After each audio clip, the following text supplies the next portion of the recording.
My name is Elena Lee. This is speech number 2, and my topic is the Battle of Stalingrad. 300,000 men were hounded into death and doom without sense or responsibility by the work of a First War private, Führer, we thank you. 6th leaflet, German press. The Battle of Stalingrad shows the determination and stamina of both the Axis and Allied powers throughout World War II. Stalingrad is often regarded as the bloodiest battle, and I'm going to tell you why. I have loved history since I was a young girl. My dad instilled in me an interest of the historical events, and one event stands out as the worst among all. Stalingrad is regarded as the bloodiest battle in history. It is a piece of history I believe is worth knowing. The city was named after Joseph Stalin, leader of the Soviet Union and the Red Army. The city itself held very little strategic value. However, there would be a lot of propaganda that would rise if Hitler was able to take the city that belonged to Joseph Stalin. The city produced some armaments for the Red Army and was a center for transport. However, what was more valuable, again, was the propaganda that would arise if Hitler was able to overtake this city. According to History.com, the initial attack made by the Germans was to send the entire German force directly to Stalingrad in order to overtake the city. Hitler made a last-minute decision to split the army into Group A and Group B. He would send one Group A to Stalingrad and Group B to Caucasus. This decision would ultimately prove fatal. Stalin responded to this attack by forming the Stalingrad Front. He moved his forces to protect Stalingrad and issued Order Number 227, not one step back, where he ordered all of the civilians and army members within the city not to take a step back and not to retreat. He decreed this because he felt that the army would fight harder if they knew that the civilians were still living inside the city. The intensity of the battle only increased from this point. Pride on both sides kept members of the army and leadership from retreating. For selfish reasons, neither side wanted to lose this land, even though it held very little strategic value.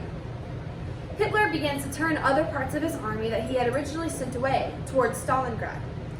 As explained in World War II in color, specifically the episode The Battle of Stalingrad, German forces formed a spearhead into the suburbs of Stalingrad with help of the Luftwaffe. The Red Army was forced all the way back into a 9-mile strip along the river here. On the other hand, as German forces were increasing on the front, they were being pulled away from the back.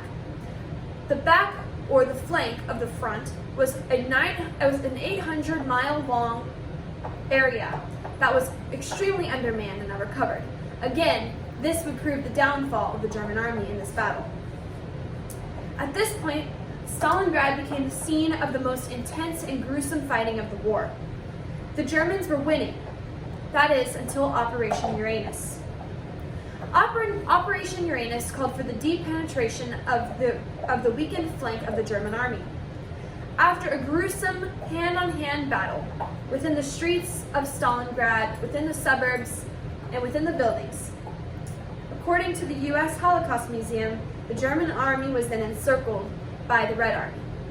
At this point, Hitler refused to remove or retreat any of his troops from the area, even though they were completely surrounded. As winter began to set in and the months passed by, General Pallas realized that Hitler would ultimately lead them to their death. General Pallas, who was the general of this army that was fighting within Stalingrad, decided to make the hard decision to directly disobey Hitler's orders and surrender his army of 91,000 men. This ultimately led to the victory of Stalingrad by the Red Army. The Battle of Stalingrad is a tragic moment, and it shows the determination and hard work of both forces in order to maintain this land. Selfish reasonings of both Adolf Hitler and Joseph Stalin caused the death of millions of people. As best shown here from this chart, created by the globalists, total Axis casualties amassed 800,000. Of the 91,000 men who surrendered, from General Pallas's army, only 6,000 returned to their homeland. According to Britannica, 1,100,000 Red Army members were either killed, critically injured, or captured. 40,000 Russian civilians lost their lives in this battle.